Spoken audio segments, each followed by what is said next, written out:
Pastor, I don't define this yesterday, my birthday. Yesterday, Pastor, I want to sow seed. I want to sow seed for your life. Sow seed for my life. 2M.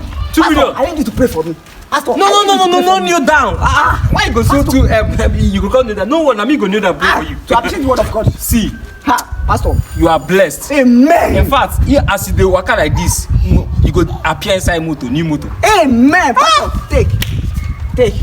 So wetin be this now for masquerade? Seed. Now the seed be this? Yes, seed. What of this one? Now the seed now. Now the seed. Hey, now the 2M be this. Hey! 2M. You see that car where I tell you say you go enter the car go jam you. The car go jam you. You be like say you no get sense. Thunder fire you there.